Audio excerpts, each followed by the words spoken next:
गद्दारी कुणी केली? तुम्ही महाराष्ट्रातल्या मतदारांची गद्दारी केलेली आहात आणि आता शिवसेना आणि शिंदे साहेबांना गद्दार आपण त्या ठिकाणी म्हणताय। गद्दारीवर त्या ठिकाणी बोललं गेलं। आता मला खरं म्हणजे आश्चर्य वाटतं, गेल्या वेळेला सरकार उद्धव ठाकरेंचं आलं त्यावेळेला राज्यात निवडणुका झाल्या। पंतप्रधान नरेंद्र मोदी साहेबांचा फोटो लावून आपण त्या ठिकाणी निवडणूक लढवल्या याचं भान त्या ठिकाणी त्या लोकांना नाही। आणि निवडणुकीमध्ये भारतीय जनता पार्टी सोबत निवडणूक लढवली।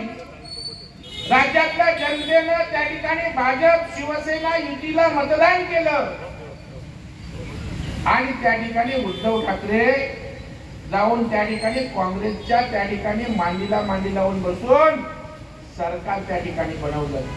माझा या ठिकाणी सवाल आहे की साहेब, जर राज्यातल्या जनतेनं महायुतीला जनाधार दिला होता, राज्यातील जनतेनं त्या ठिकाणी देवेंद्र फडणवीस साहेबांच्या 5 वर्षाच्या कारकिर्दीवर त्या ठिकाणी विश्वास ठेवून मतदान केलं होतं, जर पंतप्रधान नरेंद्र मोदी साहेबांच्या नेतृत्वावर महाराष्ट्रातल्या जनतेनं विश्वास ठेवून मतदान केलं होतं, काँग्रेसच्या त्या ठिकाणच्या असणाऱ्या धोरणांना विरोध करून मतदान केलं होतं, गद्दारी कुणी केली?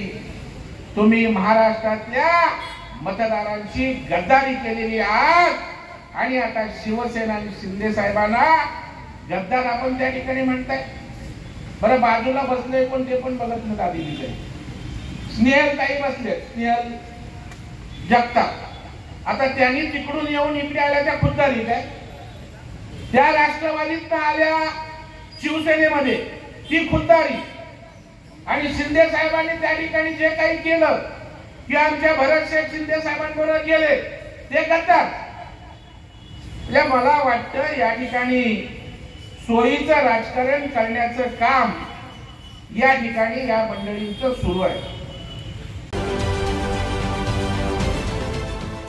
देश विदेशातील प्रत्येक घडामोडींचे लाईव्ह अपडेट मिळवण्यासाठी आता साम टीव्हीच्या सर्व सोशल मीडिया प्लॅटफॉर्मला लाईक, फॉलो आणि सबस्क्राईब करा।